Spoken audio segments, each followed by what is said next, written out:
நிறைய பேர் கேட்டுட்டு இருந்தது எங்க ப்ரோ மோட்டோ G85க்கு அன்பாக்சிங் காணான்னு கேட்டுட்டு இருந்தாங்க. நிறைய பேர் கம்பேரிசன் போடுங்கன்னு சொல்லிட்டு இருந்தீங்க. இன்னைக்கு நம்ம பார்க்க போறது மோட்டோ G85 18,000 ரூபாய் பட்ஜெட்ல இந்த ஒரு போன் லான்ச் பண்ணிருக்காங்க. ஒரு 3 வாரத்துக்கு முன்னாடி OnePlus Nord CE4 Lite அப்படின்ற OnePlusல இருந்து ஒரு புது போன் வந்திருந்தது 20,000 ரூபாய் பட்ஜெட்டுக்கு. 20,000 ரூபாய் பட்ஜெட்டுக்கு நிறைய பேர் இதுல குறையா சொன்னது பாத்தீங்க அப்படின்னா Snapdragon 695 ப்ராசஸர் தான் கொடுத்திருக்காங்க. 3 வருஷம் பழசு அப்படின்ற மாதிரி நானுமே சொல்லியிருந்தேன். பட் இப்போ ரீசெண்டா லான்ச் பண்ண இந்த மோட்டோல என்ன பண்ணி வச்சிருக்காங்க, ரியலாவே ஒரு பெஸ்ட் அப்கிரேடா மோட்டோல இருந்து வந்திருக்கா, ரெண்டு போனையும் கம்பேர் பண்ணி எந்த போன் பெஸ்டா இருக்கு அப்படின்றத பார்க்கலாம்.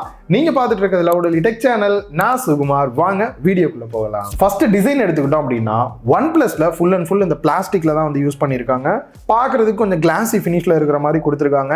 ஏற்கனவே சொன்ன மாதிரி ஜிகு ஜிகுன்னு ப்ளூ கலர்ல வந்து கொடுத்திருக்காங்க. எனக்கு கொஞ்சம் அடிக்கிற மாதிரியான ஃபீல் தான் கொடுத்தது அப்பயே வந்துட்டு. அதே சமயம் வெயிட் 191 கிராமும், திக்னஸ் வந்து 8.1 mm வந்து கொடுத்திருக்காங்க. இந்த பக்கம் நம்ம மோட்டோ G85 எடுத்துக்கிட்டோம் அப்படின்னா வெயிட் 172 கிராமும், திக்னஸ் வந்து 7.59 mm தான் கொடுத்திருக்காங்க. நார்ட கம்பேர் பண்ணும்போது திக்னஸ் அண்ட் வெயிட்டும் கம்மியா இருக்கு, கையில ஹோல்டு பண்றதுக்கும் பெட்டராவே இருக்கு. அதே சமயம் பேக் பேனல் அப்படின்னு பார்க்கும்போது லேட்டஸ்ட் ட்ரெண்டிங்கா இருக்கக்கூடிய வீகன் லெதர் தான் வந்து இதுலயுமே யூஸ் பண்ணிருக்கனால அந்த ஒரு பிரீமியமான ஃபீல் வந்து நார்ட கம்பேர் பண்ணும்போது இது பெஸ்டாவே கொடுக்குது அப்படின்னு சொல்லலாம். டிஸ்பிளேக்கு வந்தோம் அப்படின்னா ரெண்டு மொபைலோட பெசல்ஸ்மே நல்ல மினிமம் பெசல்ஸா தான் கொடுத்திருக்காங்க. உங்களுக்கு கர்வ்டு டிஸ்பிளே எதிர்பார்க்கறீங்க, அதுவும் ஒரு பிரீமியமான ஃபீலா உங்களுக்கு கொடுக்கும் அப்படின்னு நினைச்சீங்கன்னா நீங்க மோட்டோ சூஸ் பண்ணலாம். அதே சமயம் எனக்கு பிளாட்டான டிஸ்பிளே தான் வேணும்னு எதிர்பார்க்கறவங்க நீங்க நார்ட் வந்து சூஸ் பண்ணலாம். மோட்டோவோட டிஸ்பிளே சைஸ் அப்படின்னு பார்க்கும்போது 6.67 inch POLED டிஸ்பிளே, அதுவும் 10 பிட் டிஸ்பிளே வந்து யூஸ் பண்ணியிருக்காங்க. ஒரு சில போன்ஸ்ல தான் பாத்தீங்கன்னா 20,000 கீழே வரும்போது 10 பிட் கொடுக்குறாங்க. இதுலயும் கொடுத்தது நல்ல விஷயம் தான். 120 Hz ரிஃப்ரெஷ் ரேட் கொடுத்திருக்காங்க. 60 Hz 90 Hz 120 Hz வந்து சேஞ்ச் ஆகுது. ஸ்கிரீன் ப்ரொடெக்ஷன் அப்படின்னு பார்க்கும்போது Gorilla Glass 5 சப்போர்ட்டோட கொடுத்திருக்காங்க. இந்த பக்கம் நம்ம நார்ட் எடுத்துக்கிட்டோம் அப்படின்னா 6.69 inch கொஞ்சம் டிஸ்பிளே சைஸ் பெருசா இருக்கு. AMOLED டிஸ்பிளே யூஸ் பண்ணிருக்காங்க. 120 Hz ரிஃப்ரெஷ் ரேட்டோட வருது. ஆட்டோ செலக்ட் பண்ணுங்க அப்படின்னா 60 இல்லாட்டி 120 Hz ரெண்டு தான் சேஞ்ச் ஆகிற மாதிரி இருக்கு. இதனால பேட்டரி கன்சப்ஷன் மோட்டோ விட கொஞ்சம் அதிகமாவே இருக்கும். இதுல வந்துட்டு ஸ்கிரீன் ப்ரொடெக்ஷன் என்ன கொடுத்திருக்கோம் அப்படின்றத இது வரைக்கும் இது வந்து மென்ஷன் பண்ணல. பீக் பிரைட்னஸ்க்கு வந்து அப்படின்னா 2100 nits வந்து கொடுத்திருக்காங்க.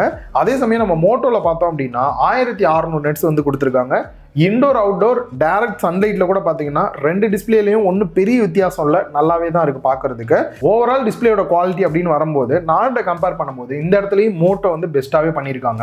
செக்யூரிட்டி அன்லாக் அப்படின்னு பார்க்கும்போது in display finger print scanner கொடுத்திருக்காங்க. ரெண்டுமே நல்லா ஃபாஸ்டா தான் இருக்கு. சிம் ட்ரேவை பொறுத்த வரைக்கும் ஹைபிரிட் சிம் ஸ்லாட் கொடுத்திருக்காங்க. ரெண்டு சிம் கார்டு யூஸ் பண்ணலாம், அப்படி இல்லைன்னா ஒரு சிம் கார்டு ஒரு SD கார்டு நீங்க யூஸ் பண்ணிக்க முடியும். 5G பேண்டை பொறுத்த வரைக்கும் நார்டில் வெறும் 9 பேண்ட் சப்போர்ட் தான் கொடுத்திருக்காங்க. அதுவே மோட்டோல 13 5G பேண்ட் சப்போர்ட் கொடுத்திருக்காங்க. ஸ்பீக்கர் செட்டப்பை பொறுத்த வரைக்கும் ரெண்டு மொபைல்லையுமே ஸ்டீரியோ ஸ்பீக்கர் செட்டப் தான் கொடுத்திருக்காங்க. பட் மோட்டோல பாத்தீங்க அப்படின்னா டால்பி அட்மோஸ் சப்போர்ட்டும் கொடுத்திருக்காங்க, ஹைரிஸ் ஆடியோ சப்போர்ட்டுமே கொடுத்திருக்காங்க. பட் இந்த ஒரு சப்போர்ட் வந்து நார்ட்ல வந்து கொடுக்கல. வால்யூம் அண்ட் சவுண்ட் குவாலிட்டி எந்த அளவுக்கு இருக்கு அப்படின்னு பார்க்கும்போது நார்ட்ல வந்து 300% வரைக்கும் வால்யூம் இன்க்ரீஸ் பண்ணலாம் அப்படின்றாங்க.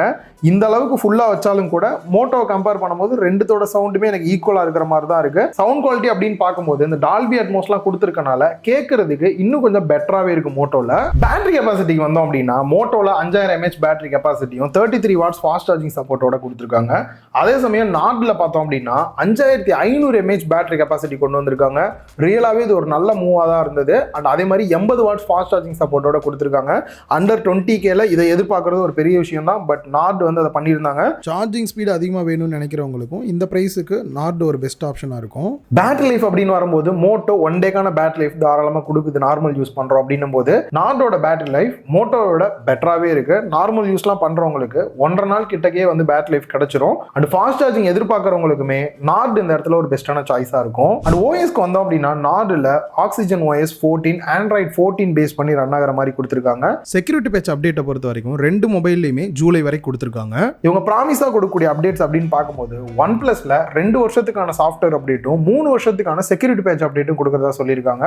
அதுவே மோட்டோல வந்து 2 வருஷத்துக்கான சாஃப்ட்வேர் அப்டேட்டும் 4 வருஷத்துக்கான செக்யூரிட்டி பேட்ச் அப்டேட்டும் கொடுக்கறதா சொல்லியிருக்காங்க. ரியலாவே இவங்க ரெண்டு பேருமே கொடுத்தா நல்ல விஷயம் தான். அண்ட் அதை தாண்டி ப்ளோட்வேர்ஸ் அப்படின்னு வரும்போது மோட்டோல பாத்தீங்க அப்படின்னா ரொம்ப மினிமல் தான், நல்ல விஷயம். ஏன்னா 20,000 ரூபாய் கீழே அப்படின்னாலே பட்ஜெட்டில் லான்ச் பண்ணுறோம், நிறைய ப்ளோட்வேர்ஸ் கொடுக்குறோன்ற மாதிரிலாம் சொல்லுவாங்க.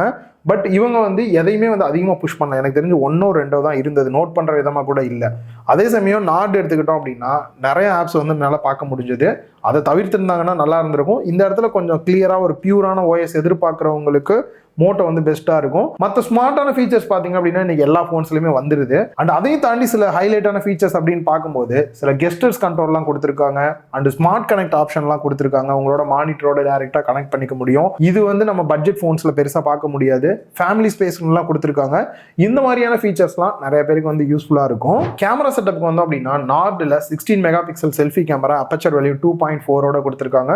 அதுவே மோட்டோல 32 மெகா பிக்சல் அப்பச்சர் வேல்யூ 2.4 கொடுத்துருக்காங்க. போட்டோ அவுட்புட் ரெண்டையுமே பக்கத்துல வைக்கிறேன், எப்படி இருக்குன்றத நீங்களே பாருங்க. என்னை பொறுத்த வரைக்கும் கேமரா அவுட்புட் ரெண்டுலயுமே பெஸ்டா இருந்தாலும் மோட்டோ இன்னுமே நல்லா பெட்டரா ஒர்க் அவுட் பண்ண மாதிரியான ஒரு ஃபீல் தான் இருக்கு. இமேஜோட ஷார்ப்னஸ் பெஸ்டா இருக்கு, ஸ்கின் டோன்லாம் கூட நல்லா பெஸ்டா இருக்கிற ஃபீல் தான் இருக்கு. செல்ஃபி கேமராவை பொறுத்த வரைக்கும் மோட்டோ நல்லாவே இருக்கு. அப்படியே பேக் சைட் கேமரா செட்டப் வந்தோம் அப்படின்னா ரெண்டுலயுமே டியூவல் கேமரா செட்டப் கொடுத்திருக்காங்க. ரெண்டுலயுமே சோனியோட LYT 600 சென்சார் தான் வந்து யூஸ் பண்ணிருக்காங்க. 50 மெகா பிக்சல் செட்டப்போடையும் வருது. போட்டோ அவுட்புட் இங்கேயுமே ரெண்டையும் கம்பேர் பண்ணி பாருங்க. எனக்கு தெரிஞ்சு மோட்டோ வந்து ஒரு நல்ல அவுட்புட் கொடுக்குற ஃபீல் தான் இருக்கு. எட்ஜ் டிடெக்ஷன்லாம் கூட பாத்தீங்க அப்படின்னா ஹியூமனை டிடெக்ட் பண்றது பெஸ்ட்டாவே டிடெக்ட் பண்ணி கொடுக்குது. டெப்த் எல்லாம் கூட கொஞ்சம் பெட்டராவே இருக்கு. ரெண்டுலயுமே பாத்தீங்க அப்படின்னா OIS சப்போர்ட் கொடுத்திருக்காங்க. அதனால ஒரு ஸ்டேபிளான போட்டோஸ் எடுக்கணும், நைட் டைம்ல எல்லாம் கொஞ்சம் போட்டோஸ் எடுக்கிறீங்க அப்படின்னா ஷேக்கிங் இல்லாம ஒரு பெட்டரான போட்டோஸ் வரும். ரெண்டாவது கேமரா அப்படின்னு வரும்போது 20,000 ரூபாய் கீழேனாலே கண்டிப்பா அந்த டம்மி கேமரா வந்து 2 மெகா பிக்சல் டெப்த் சென்சார் அது வந்து நார்டுல கொடுத்திருக்காங்க. அதே சமயம் மோட்டோல 8 மெகா பிக்சலுக்கான வைட் ஆங்கிள் போட்டோ கொடுத்திருக்காங்க. அதையே யூஸ் பண்ணி நம்ம டெப்த் சென்சாரும் யூஸ் பண்ற மாதிரி கொடுத்திருக்காங்க. மேக்ரோ போட்டோவுமே அதை வச்சு எடுத்துக்கிற முடியுது. மேக்ரோ போட்டோ பொறுத்த வரை கூட 8 மெகா பிக்சல் எடுக்கிறனால ஒரு நல்ல போட்டோ அவுட்புட் கிடைக்குது. சொல்லிக்கிற மாதிரி இருக்கு மேக்ரோ வந்துட்டு. வீடியோ அவுட்புட் அப்படின்னு வரும்போது மேக்ஸிமம் 1080p 30 fps ஃப்ரண்ட் செல்ஃபியா இருக்கட்டும் பேக்கா இருக்கட்டும் ரெண்டுலயுமே வந்துட்டு ரெண்டு போன்லயுமே இதே ஸ்பெக்ல தான் வந்து கொடுத்துருக்காங்க. ப்ராசஸர் அப்படின்னு வரும்போது OnePlus நார்டு எல்லாருமே நாக்க பிடிங்கிற மாதிரி கேட்டது. எப்பா அந்த ப்ராசஸர் வந்து 3 வருஷம் ஆச்சுடா, தயவு செஞ்சு மாத்துங்கடா அப்படின்ற மாதிரி Snapdragon 695 ப்ராசஸர் வந்து யூஸ் பண்ணியிருந்தாங்க இதுல. ஸோ அப்பயே நம்ம வந்து கிளியரா சொல்லியிருந்தது ரொம்ப பழசா இருக்கிற மாதிரி இருக்கு, நல்ல ஒரு அப்கிரேடோட கொடுத்திருந்தா நல்லா இருக்கும்ட்டு. அடிச்ச மணி யாருக்கு கேட்டுச்சோ இல்லையோ மோட்டோக்கு கேட்டுருச்சுன்ற மாதிரி நாங்க வேற ப்ராசஸர் கொடுக்குறோன்ற மாதிரி மோட்டோல இருந்து Snapdragon ப்ராசஸர் தான் 6S Gen 3 வந்து யூஸ் பண்ணியிருக்காங்க. ப்ரோ இது வேற லெவல்ல இருக்குமா பர்ஃபார்மன்ஸ்? 6S Gen 3 இருக்கேன்னா டெஸ்டிங்கே லைவா பண்ணியிருக்கேன், எப்படி இருக்குன்றதை நீங்களே பாருங்க. ஃபர்ஸ்ட் டெஸ்டிங் ஸ்டார்ட் பண்ணும்போதே AnTuTu பெஞ்ச்மார்க் தான் டெஸ்ட் பண்ணோம். ரெண்டு போனோட பேட்டரியுமே 100% இருந்தது. டெம்பரேச்சரை பொறுத்த வரைக்கும் ஸ்டார்ட் பண்ணும்போது 31 டிகிரி செல்சியஸ் இருந்தது. டெஸ்ட்டுக்கு நடுவில் 50% இருக்கும்போது டெம்பரேச்சர் செக் பண்ணும்போது நார்டுல 33 டிகிரியும் G85ல 34 டிகிரி இருந்தது. ஃபைனல் டெஸ்ட் முடிச்சுட்டு டெம்பரேச்சர் பார்க்கும்போது ரெண்டுலயுமே 34 டிகிரி செல்சியஸ் தான் இருந்தது. அதே சமயம் பேட்டரி பார்க்கும்போது நார்டுல 99%, G85ல 97% இருந்தது. ஸோ டெஸ்ட் ரிசல்ட் பார்க்கும்போது பெரிய லெவல்ல ஸ்கோர்ல எந்த வித்தியாசமே இல்ல. பெர்ஃபார்மன்ஸ் வைஸ் ரெண்டுமே ஒரே லெவல் தான் பண்ணுது. சூட்டோட சூடா அப்படியே CPU த்ராட்லிங் டெஸ்ட் எடுக்கும்போது நார்டு வந்து 89%, G85 வந்துட்டு 87% ஸ்கோர் வந்தது. ஃபைனலா டெஸ்ட் முடிக்கும் போது நார்டுல 96%, G85ல 94% பேட்டரி லைஃப் இருந்தது. 3D மார்க்ல எக்ஸ்ட்ரீம் ஸ்ட்ரெஸ் டெஸ்ட்டும் எடுத்து பார்த்தோம். 99.5% நார்ட்லயும் G85ல 99.3% கிடைச்சது. டெம்பரேச்சரை பொறுத்த வரைக்கும் ரெண்டுலயுமே 34 டிகிரி செல்சியஸ் தான் இருந்தது. பேட்டரி பர்சன்டேஜ் நார்டுல 93%, G85ல 91% இருந்தது. அண்ட் ஃபைனலா கீக் பெஞ்ச் எடுக்கும்போது ஸ்டார்ட் பண்ணும்போது 34 டிகிரி ரெண்டுலயுமே டெம்பரேச்சர் இருந்தது. எண்ட் ஆகும்போது 35 டிகிரி செல்சியஸ்க்கு வந்துருச்சு. பேட்டரி கெபாசிட்டி அப்படின்னு பார்க்கும்போது நார்டுல 91%, G85ல 89% இருந்தது. சிங்கிள் கோர் மல்டி கோர் ரெண்டுலயுமே பாத்தீங்கன்னா பெரிய லெவல்ல பாயிண்ட் டிஃபரெண்ட் எதுவுமே வந்து இல்ல. பேட்டரி கெபாசிட்டியை பொறுத்த வரைக்கும் மைல்டான சேஞ்சஸ் இருக்கு. அதுக்கான ரீசன் நார்டுல வந்து 5100 mAh பேட்டரி கெபாசிட்டி கொடுத்தது தான். ஓவராலா பார்க்கும்போது இந்த இடத்துல பர்ஃபார்மன்ஸ் ரெண்டுமே டை அப்படின்னு தான் சொல்லணும். ஓவராலா பார்க்கும்போது எனக்கு தெரிஞ்சு மோட்டோ வந்து ஒரு பெஸ்டான போனா தான் லான்ச் பண்ணியிருந்தாங்க. நிறைய பேர் வந்து கம்பேரிசன் இந்த ரெண்டு போனுக்கு கேட்டனால தான் சரி இதையும் கம்பேரிசன்ல ஆட் பண்ணிக்கலாம் ஆட் பண்ணேன். பிரைஸ் அப்படின்னு வரும்போது கூட இந்த இடத்துல ஒரு நல்ல விஷயம் இருக்கு. நார்மலா G85 வந்துட்டு 8GB RAM 128GB இன்டர்னல் ஸ்டோரேஜோட 18,000 ரூபாய் பிரைஸ் பண்ணிருக்காங்க. நார்டை விட 2,000 ரூபாய் கம்மி. நார்டோட பிரைஸ் வந்து 8GB RAM 128GB இன்டர்னல் ஸ்டோரேஜோட 20,000 ரூபாய் பிரைஸ் பண்ணிருக்காங்க. ஆனா அதே சமயம் இல்ல ப்ரோ நான் 20,000 ரூபாய்க்கு தான் போன் வாங்குவேன் அப்படின்னு ஒத்த கால நிக்கிறீங்க அப்படின்னாலுமே மோட்டோலயே பாத்தீங்க அப்படின்னா 12GB RAM 256GB internal storage அதிகமா இருக்கு. 20,000 ரூபாய் வந்து பிரைஸ் பண்ணிருக்காங்க. இப்போதைக்கு பிளிப்கார்ட்ல பாத்தீங்கன்னா கம்மிங் சூன் அப்படின்னு இருக்கும். சேல் வந்து 16ஆம் தேதி ஜூலை ஸ்டார்ட் ஆகுது. உங்களுக்கு எந்த போன் வாங்கலாம் அப்படின்ற ஐடியா வந்து கிளியரா கிடைச்சிருக்கும். உங்களோட கருத்தை கீழே கமெண்ட் பாக்ஸ்ல மறக்காம கமெண்ட் பண்ணுங்க. இது உங்க எல்லாருக்குமே யூஸ்ஃபுல்லா இருக்கும் அப்படின்னு நினைக்கிறேன். குறிப்பா நிறைய டெஸ்ட் எல்லாம் எடுத்து வீடியோ போட்டிருக்கோம். வீடியோ பிடிச்சிருந்தா லைக் பண்ணுங்க. அது ஒரு பெரிய சப்போர்ட்டா இருக்கும் நம்ம சேனலுக்கு. இன்னொரு வீடியோல மீட் பண்ணலாம்.